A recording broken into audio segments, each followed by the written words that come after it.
Hi guys, Phil McGilvray here, founder of Grandma's Jars and passionate budget coach.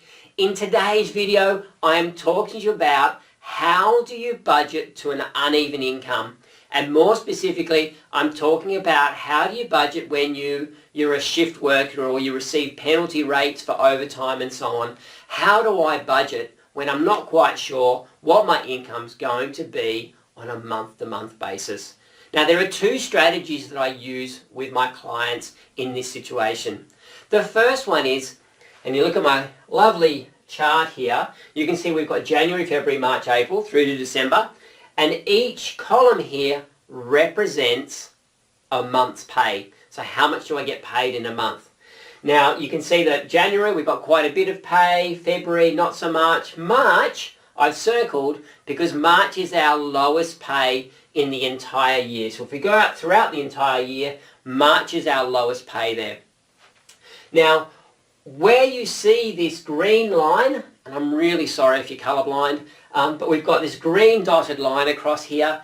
The green dotted line represents our minimum income. So this is our worst case scenario. So if you're a shift worker or you do receive the penalty rates, this typically would be your base salary. Now, if you can, I strongly recommend that you try to budget on your base salary. So what that means is when you've got your piece of paper, or if you're using our Grandma's Jars app, at the top of the page we've basically got minimum monthly income, and then under that we identify how much we allocate to all of our expenses on a monthly basis. So ideally what will happen is we have our income, we have all our expenses, and we have a surplus at the bottom there that says even when we're living off our minimum monthly income, we still have some savings at the end of each month.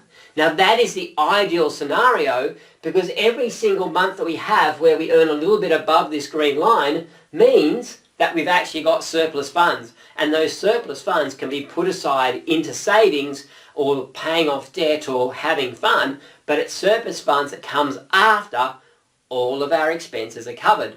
However, I know that most people cannot do that. So our next step, if we can't live off the minimum monthly income, is to then figure out what our average income is on a monthly basis. So we can see here the red line, red dotted line, represents the average income. So of course, we'll have some months that are over that, some months that are below that, but on average throughout the year, we know that is what we will earn. So in this instance, what I suggest you do is you go back, calculate your average monthly income, and then work out your budget from there. So let's just say we have $4,000 monthly income, then we need to make sure that our allocation to all our future expenses is less than $4,000 so that we do have a surplus at each month. So there's two strategies that I recommend you look at. Firstly, try and factor in your minimum monthly income. If you can live off your minimum monthly income, that is brilliant, and that is my preferred option.